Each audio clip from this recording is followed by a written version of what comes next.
Dearly beloved, and those that saw something was going on and just wandered in here like it was a neighborhood yard sale where humans leave their garages open and hope someone will buy their trash. Eulogies are like the SATs. They are hard. You have to read a bunch of shit or you're going to fuck it up, and there's never enough time. And that might be irony. I don't know. I don't think anybody actually knows what irony is. And if you do, you don't. But it is the truth of things. Like life, there is just not enough time to remember a human because you all do so much shit. It doesn't matter who or what. Fucking Travis says he's a simple guy, but check out his pantry. He's got chips, protein powder, canned asparagus, spears, some random bag marshmallow thing he got at an art walk 5 years ago. It's sentient now. And a random jar labeled The Spice. Like there's a story there. You're not as easy as you think you are. You are an intricate, perplexing, convoluted, and very fancy species, impossible to sum up in a few minutes. And yet you try in toasts and at weddings, at birthdays and retirement parties, and every time you are so thrown by the responsibility, you say some boner bullshit like, what can be said that hasn't already been said?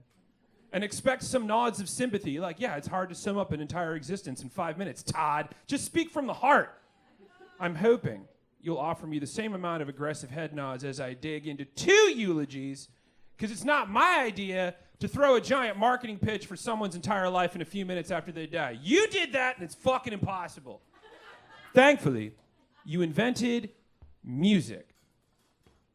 Brian Douglas Wilson was born June 20th, 1942 in Inglewood, California. Sylvester Stewart was born in Denton, Texas, March 15th, 1943, and then his family moved to Vallejo, California. Brian Wilson shared a room with his brothers Dennis and Carl, got really into music, teaching the siblings background harmonies, got a reel-to-reel player, learned how to overdub. That's layering voices to make it sound like it's more than just you and your bros singing in the garage. It's cool. Everybody does it. Then they got their cousin Mike Love in on the action, playing in a high school under the name Carl and the Passions. This is where they meet Al Jardine. They team up, they start playing tunes. Brian Wilson, changing his songwriting because he's listening to the radio. He's into the simple structure of the R&B he was hearing. Because you got to streamline humans. Nothing in life is simple. And then they start a band named after a popular woolen shirt called the Pendleton. The Pendletones started playing this tune that Brian wrote based on his brother Dennis's love of the surf culture in SoCal. The Pendletones changed their name to the Surfers. But then a promoter from Era Records drops the knowledge that there was already a group called the Surfers. So they changed their name, released their first single, Surfin', in 1961, and ba ba ba, ba ba baran, the Beach Boys were born, all before they were 20. Meanwhile, Sylvester Stewart, or Sly Vester as he was known, because some classmates misspelled his name and it stuck. Because if you get a baller nickname like Sly, that's not going anywhere. And his brother Freddie, sisters Rose and Loretta, are already growing up in a deeply religious Church of God in Christ, which is a holiness Pentecostal Christian denomination. But if we're going by names, that's about as religious as it gets. Church of God in Christ covers all the bases, nothing left to interpret. It is as advertised.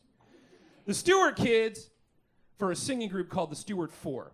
And then they go about performing gospel in churches. Sly Vester being known as a musical prodigy. Settling on air and guitar in high school, he joined a bunch of bands, one of them being the Viscanes with Frank Arellano. And they dropped a single called Yellow Moon in 1961, which catches the ear of the co-founder of Autumn Records, Tom Big Daddy Donahue, who signed Sly Vester, but under the name Danny Stewart, because I guess the squares were not ready for Sly Vester yet. Humans, some of y'all's generation need to untuck their shirts. But then, 1964, Sly starts going by Sly Stone because he's a DJ for a local R&B station whilst also producing for Autumn Records, and he's only 21. In 1966, his band Sly and the Stoners, with his brother Freddie, had his band Freddie and the Stone Souls, until Jerry Martini, the second coolest name on this list, maybe probably ever in your history, humans, was like, hey, why don't we join forces, Voltron style, because we're practically there anyway. That's a direct quote, probably. I don't know. I wasn't there. And the two bands merged in glorious rainbow of groove called Sly Brothers and Sisters. But then, after a gig at the Winchester Cathedral in Redwood City, California, they changed their name to Sly and the Family Stone, which would make some of you breathe a little easier because you thought I was talking about Sly Stone this whole time because you don't listen to your Spotify suggestions. I'm just saying, broaden your spectrum, humans. It's good for you. Meanwhile, Brian Wilson drops Pet Sounds with the Beach Boys, often noted as the first concept album in rock. But as Brian Wilson puts it, quote, I wasn't really into song concept albums, or it wasn't lyrically a concept album. It was really a production concept album, noting how it was made, not necessarily how it sounds.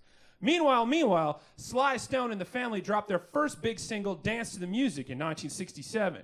But it was 1968's Everyday People that punched them to the top of the charts, netting them Woodstock in 1969, all before they were 30. After that, for both Sly Stone and Brian Wilson, it was fame, hits, and that most intoxicating treasure that comes along with both, drugs. And all of this during the fucking 60s and 70s, when America was super chill and cool. Just kidding, you were fucking nuts, and you stopped wearing shirts. In a time of revolution, both Brian and Sly, two houses very different, yet alike in dignity in fair California where we lay our scene, turned recluse, disappearing and reappearing from the public and their family bands, the weight of the world literally on their shoulders as they moved mountains with their music. And there is so much more to say. But like I was saying, there is never enough time. But as Flea from the Red Hot Chili Peppers said of both Brian and Sly this last Thursday, quote, the cruelty of the world was a lot for them to bear, I think for both of them. On Monday, June 9th, 2025, Sly Stone left this mess. 2 days later, June 11th, 2025, Brian Wilson sailed on. Now here we are. And what to do? There's too much to say. There's too much to do. So much that you're going to end up saying boner bullshit like, what can I say that hasn't already been said? Because it's a little too complicated. You live now in revolutionary times again. Right back to the time when humans like Brian Wilson and Sly Stone would be needed to simplify feelings into song. Eulogies are hard, but it seems like they should be easier because now we have an end point. You're supposed to know what it all means when you see it all laid out, but like, I don't. I just know it's not easy. It never is.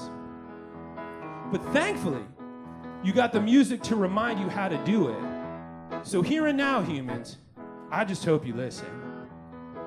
But to put it simply, sometimes I'm right and I can be wrong.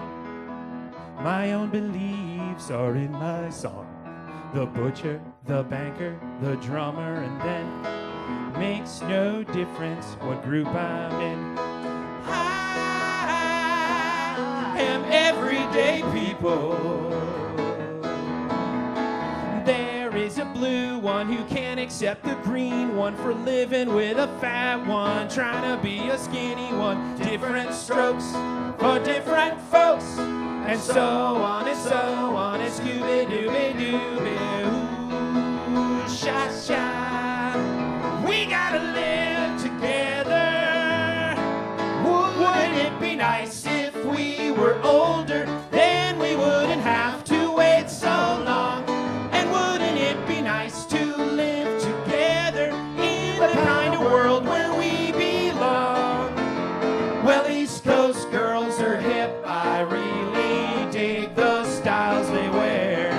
And the Southern girls with the way they talk, they knock me out when I'm down there. I wish they all could be California. I wish they all could be California. I wish they all could be California girls. Hot fun in the summertime. Hot fun in the summertime. I love the colorful clothes she wears and the way the sunlight plays upon her hair. I'm picking up good vibration. She's giving me excitation. I'm picking up good vibration. She's giving me excitation. I'm picking up good vibration. She's giving me excitation. Jesus, Bill. Bill, that was a little high, man. That was a little high. That's just me. I want to thank you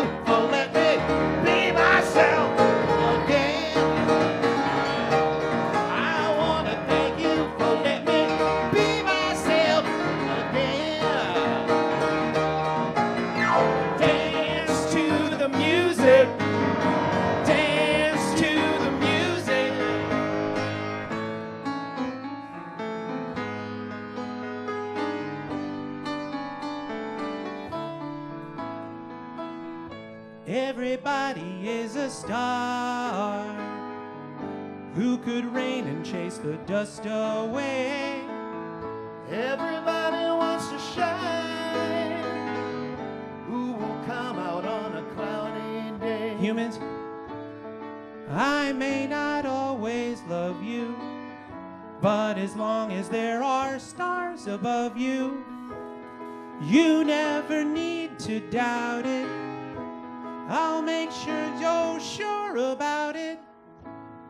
God only knows what I'd be without you. God only knows what I'd be without you. God only knows what I'd be without God you. only knows what I'd be. God only We knows, gotta live God only together. knows what I'd be without you. Ooh, cha-cha.